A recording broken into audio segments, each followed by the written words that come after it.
The first question I asked Mario Chalmers felt obvious. How many times, I wondered, have you told the story about your famous three-pointer in the 2008 National Championship game, the one that sent your game with Memphis to overtime? He laughed. Close to 10,000. Probably more, actually, he said in a phone interview earlier this month.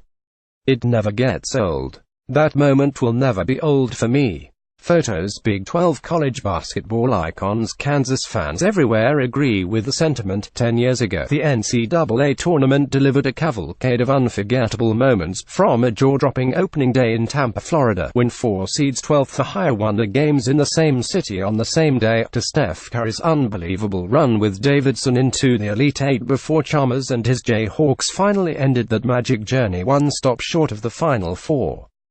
We knew Curry was having a hell of a tournament, that he was one of the best shooters in the NCAA at that time. Chalmers said, "We knew that we had to put a lot of focus on him, not let him get comfortable and get a lot of shots up, and we were able to do that." Remembering '08 Curry, Davidson shocked the world, so maybe it was fitting that Chalmers and the Jayhawks delivered the final jaw-dropping, unbelievable moment of the 2008 NCAA tournament, in the title game in San Antonio against the No. 1 overall seed Memphis. You know what happened. Memphis, led by Derrick Rose and Chris Douglas-Roberts, had a 9-point advantage with 2:12 left in regulation, but the Tigers couldn't make the free throws down the stretch, missing 4 of the final 5 attempts in the last 1:15, and Kansas had a chance to tie on its final possession, down by 3. Sherron Collins rushed the ball up the court and handed it to Chalmers, who knocked down the three-pointer with 2.1 seconds left. Who won in overtime. It was one of the greatest shots in the history of the NCAA tournament, and you can bet Jayhawks fans are hoping for a similar situation this year. Kansas is back in the Final Four 10 years later, and the Final Four is back in San Antonio. Fate, right? We don't know what will happen in 2018, but we know what did happen in 2008.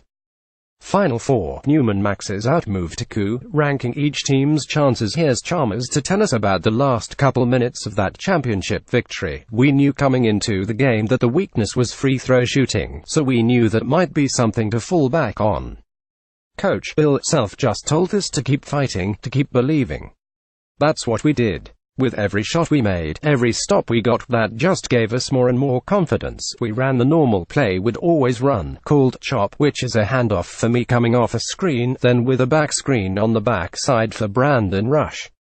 I definitely knew that was the play coach would call. We all knew that. We always knew that when it came to crunch time and we need a play, that's our go-to play in a game, we probably ran that maybe 3 times. But in practice, we ran that every day after practice. That's how we ended practice, with that play. Sherron handed me the ball, and I was able to take the one dribble and get a good look at the rim. And the rest is history after that. Good pass from Sherron, teammates trusting in me. Once overtime started, we knew they were defeated. You could tell on the faces and by the body language that we sucked all the life out of them, and we took it from there. It was just a dream come true to make that shot. As a kid, you dream about being in those moments. And when they finally get here and you're successful in that moment, it's a great amount of joy. I'll always remember just how happy everybody was, not just for us as players, but for the university. That was the main thing. It was great going back and being in the parade.